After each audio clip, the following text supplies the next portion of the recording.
Mais Olivier Giroud, évidemment, PSG AC Milan, ce sera mercredi soir, des Rossoneri qui ont souvent très bien réussi face au Paris Saint-Germain. Et oui, c'est la 5e confrontation sur la scène européenne entre les deux clubs. Et pour l'instant, le bilan n'est pas vraiment à l'avantage des Parisiens. 2 défaites et 2 matchs nuls pour Paris contre Milan, dont une défaite et un match nul au Parc des Princes. Rio, on va aussi assister à un match dans le match entre 2 attaquants des Bleus, Olivier Giroud et Kylian Mbappé. Et dans ce groupe extrêmement relevé, malheur aux vaincus. Oui, c'est sûr que malheur aux vaincus. Et je pense que la pression, elle est quand même plus sur le Paris Saint-Germain. Parce que de voir un Milan AC qui gagne pas ou qui passe pas cette poule, bon, voilà, c'est pas encore le grand Milan, mais voir Paris qui ne passe pas alors qu'ils l'ont toujours fait sous l'ère Qatari, ça peut être compliqué, ça peut peut-être entraîner une mini-trêve, et notamment pour Enrique, parce qu'il arrive avec de bonnes intentions. Et on a vu Paris sans les ingrédients qu'il fallait en Champions League à Newcastle, donc on espère les voir réagir et battre cette équipe. Olivier Giroud, messieurs, dames, l'histoire d'un gamin de 37 ans qui a toujours envie de tout gagner, et Sébastien Bargnot et le montage de Vincent Marquer. Héroïque avec le Milan AC. Avec le point maintenant. Qualifié pour le prochain Euro avec les Bleus. À 37 ans, Olivier Giroud n'en finit pas de surprendre. Son prochain défi, dans 3 jours, en Ligue des Champions. Et ce choc face au Paris Saint-Germain. Comme quoi, encore à 37 ans et quelques années derrière moi, on peut encore être surpris de vivre ce genre d'émotion. L'objectif est de jouer cet Euro 2024, clairement. On ne choisit pas souvent sa sortie, mais je vous avouerai que là, si on a la chance de, encore une fois, ramener la coupe à la maison, ce serait extraordinaire. D'ici là, ça vous laisse quelques opportunités encore d'accroître votre avance au classement des buteurs. Ça aussi, on y pense. Ouais, ça aussi, ça fait partie du fil rouge. Et si je peux encore marquer quelques buts pour aider l'équipe et surtout pour prendre de l'avance sur Kylian, ce serait bien. Faites attention, il y en a un entre les deux. Hein. Ouais. Il y a Grisou.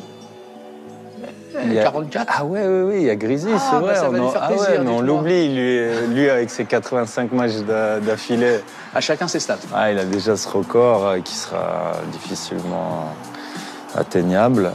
Mais c'est vrai que Grisi est là, bien là, 10 buts derrière. Donc il faut se méfier, il faut prendre de l'avance sur lui aussi.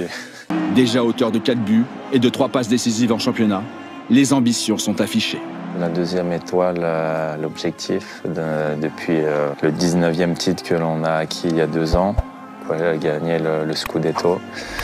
Ce sera pas chose aisée, simple, mais c'est l'objectif. Et puis aussi être compétitif en Ligue des Champions, où ça va être serré jusqu'au bout. On est dans ce groupe un peu entre guillemets de la mort, mais ça fait des beaux matchs. On prend beaucoup de plaisir surtout moi aussi, je ne sais pas si je rejouerai la Ligue des Champions l'année prochaine, donc je prends un maximum de plaisir, je me régale, mais aussi le plaisir c'est dans la victoire, donc j'espère vraiment qu'on pourra sortir de ce groupe.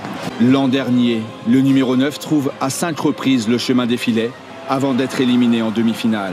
Cette saison, les Milanais n'ont pas encore marqué en Ligue des Champions. Mercredi, les hommes de Pioli se déplacent au Parc des Princes pour un rendez-vous qui semble capital. C'est pas le match décisif, mais il faut essayer de prendre tout ce qu'on peut prendre. Justement, l'envie de faire un résultat, prendre ce qu'on peut prendre. L'envie de faire un résultat, c'est de ne pas perdre déjà. Après, si on a l'opportunité de gagner ce match, on ne se gênera pas. On est ambitieux, mais on verra comment le déroulement du match. Un match à l'italienne, comme à l'ancienne. Catenaccio, je ne sais pas si ça nous ressemble vraiment à la style de jeu du coach, mais on verra si on va presser ou alors on les attendra un peu. En face, il y aura Mbappé, Hernandez, Tolomoni, Dembélé, beaucoup de joueurs français. Déjà, il ne va pas falloir se tromper de vestiaire. Ouais. Ça va se titiller ou pas du tout? Ouais, ça va se chambrer, certainement, là, dans les jours qui viennent. Mais pour l'instant, on s'évite un peu. Les stats d'Olivier Giroud au Parc des Princes, c'est bien, pas bien, bof? Ça marque un peu? Moi, ça a marqué avec l'équipe de France. Je crois que avec Montpellier, j'avais mis un ou 2 petits buts, non, il me semble. Je sais pas. Tiens, montre-moi. Ah, mais il y en a eu 2 du coup. Hein. Eh oui, le même match. J'ai mis doublé, dis donc. Eh oui. Ah bah tiens, je m'en souvenais pas. Je croyais que c'était Younes qui avait marqué l'autre. Vous vous souvenez, vous avez fêté votre anniversaire il y a peu de temps tout de même? Oui, tout à fait. Au nom de Téléfoot, écoutez, oh là là, on va se permettre. Happy birthday to you. Tanti auguri a te. Merci, c'est très gentil. Aïe, aïe, aïe. Bah ça va rester. Excellent. C'est bien du moment en plus. Superbe. Que d'émotions. Ils sont classe à TF1 quand même.